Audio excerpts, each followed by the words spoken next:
278वां दिन। नए अहदनामा में से आज की तलावत। कुलसियों के नाम पौलुस रसूल का खत, उसका पहला बाब 24वीं आयत से लेकर दूसरे बाब की 5वीं आयत तक। अब मैं उन दुखों के सबब से खुश हूं जो तुम्हारी खातिर उठाता हूं, और मसीह की मुसीबतों की कमी उसके बदन यानी कलीसिया की खातिर अपने जिस्म में पूरी किए देता हूं,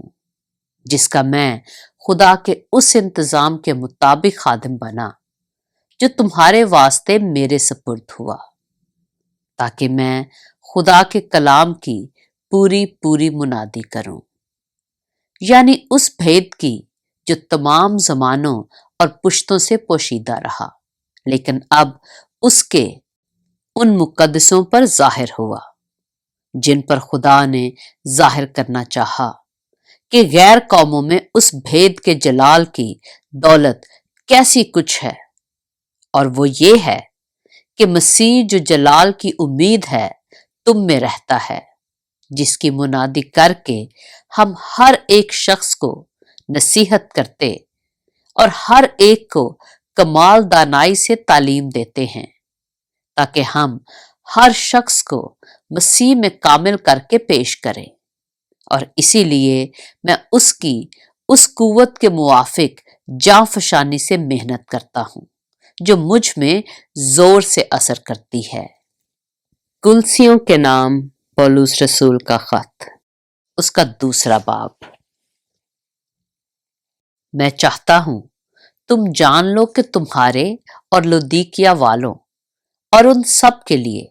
जिन्होंने मेरी जिस्मानी सूरत नहीं देखी क्या ही जांफशानी करता हूं, ताकि उनके दिलों को तसल्ली हो और वो मोहब्बत से आपस में गठे रहें और पूरी समझ की तमाम दौलत को हासिल करें और खुदा के भेद यानी मसीह को पहचाने, जिसमें हिकमत और मार्फत के सब खजाने पोशीदा हैं। ये मैं इसलिए कहता हूं कि कोई आदमी लुभाने वाली बातों से तुम्हें धोखा ना दे,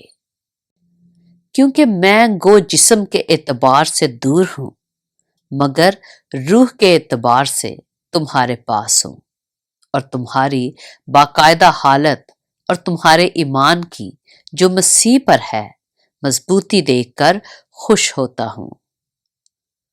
पाक कलाम के पढ़े और सुने जाने पर खुदावंद की बरकत हो।